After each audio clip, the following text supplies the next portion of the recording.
Thank you so much, Mr. Chairman, and thank you all for such thoughtful comments and for such thoughtful words and such courage and bravery, especially our last two witnesses.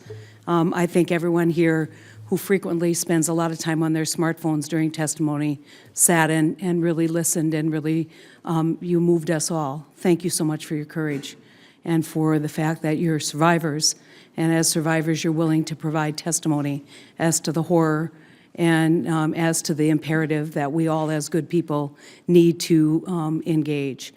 But I want to, for a minute, turn to our first two witnesses and just kind of engage in a discussion about message and messengers.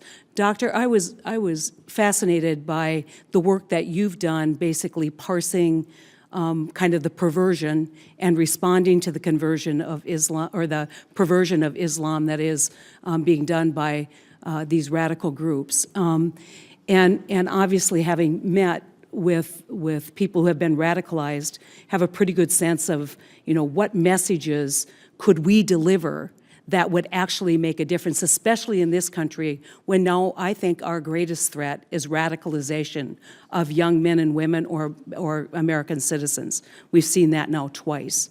And so there's two parts of a message. It's the right message and then the messenger. And I'm just going to make a couple points. I want both of you to respond to what you think the right message is and the right messenger.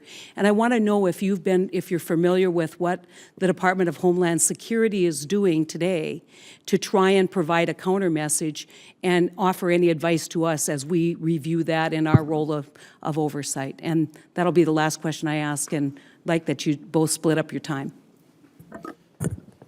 Thank you. In terms of messaging, I think it's different because it's complicated because ISIS should be treated as two organizations in one. There's the local one that it operates and operates on the ground in Syria and Iraq and elsewhere, like in Libya and elsewhere, and they have their own messaging, usually based on sectarianism.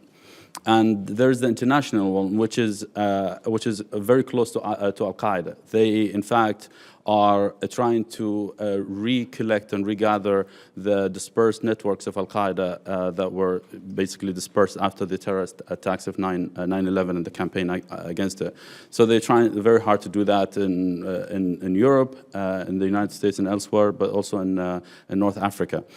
So the messaging should be different because they're different organizations. On the ground and internationally, there's this danger that what happens, its appeal on the ground has become an international appeal. Why? Because it presented itself as some sort of an idea that everyone is fighting, and the enemies of this organization are the West or Iran or something else. That this organization stands for something. So the most effective messaging against this is to not talk too much about only the victims of ISIS outside the group that it claims to represent, but rather what's really happening on the ground, which is on a daily basis the group kills fellow Sunnis, people that it claims to represent, and we don't see that in media. For example, next to my village, I mentioned they killed 700 people. Only Washington Post, Liz Sly did the story about that. And that is, at the time, was the single most horrific massacre. They killed a lot of people, but they killed 700 people in a matter of days.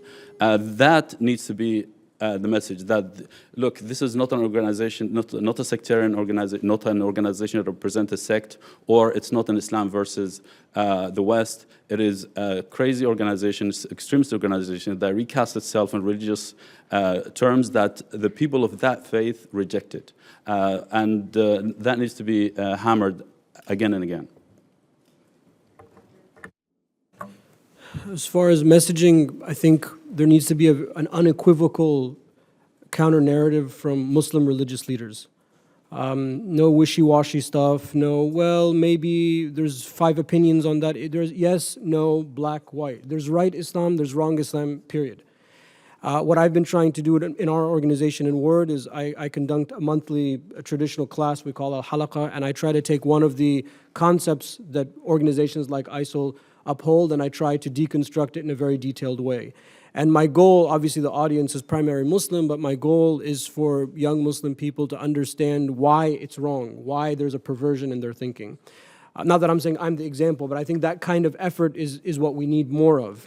And I think that the English language is actually very important in this regard, because a lot of the media that we've been seeing coming out of ISIL is in English, and it appeals. So I think that's very important. As far as recommendations, some of the things that come to mind, for example, in our home county of Montgomery County in Maryland, we've noticed a drastic increase in bullying towards Muslim students in the Montgomery County public school systems. And I think that anti-bullying work is very important so that our children feel safe in schools, so that they're not pushed to the side, so they're not isolated.